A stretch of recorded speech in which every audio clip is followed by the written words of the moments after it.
Hi everyone, this is Charlie Mann over at ManyGeek, and today I'm going to share with you a comic that I literally just read. It is called Ragemoor by Jan Strnad and Richard Corben, and I have to say this is a really interesting comic. It's sort of a gothic tale of a castle called Ragemoor, which has been built out of the, well, not even built, it has been created out of the ground by some pagans who erected a stone which was fed by their blood and has begun to continue to grow and grow, and it has a life of its own and a mind of its own. Now the story kind of picks up in the middle of its existence. There's the owner of Ragemoor, his name is Herbert, and Herbert has a man and this man's female companion over. And this man who has come over is related to Herbert in some form or fashion and is interested in stealing the castle from Herbert and mining it for its resources.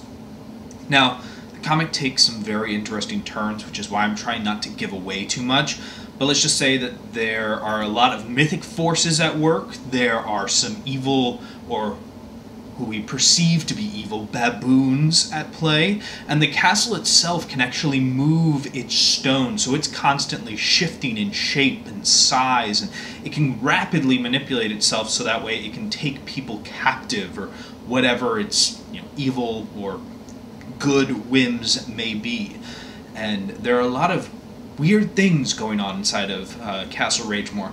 Now what I really want to emphasize is it has a very interesting style of artwork, and this will just kind of be a brief preview. See, when I first opened the book, I was afraid it was going to be particularly dark, and I mean literally dark. A lot of these gothic type tales, or darker horror comic, can use a lot of black space. And while there is black space, and plenty of it within this comic, there's even more emphasis on grayed out areas and shadows aren't always completely black. Sometimes it's just a touch of illumination.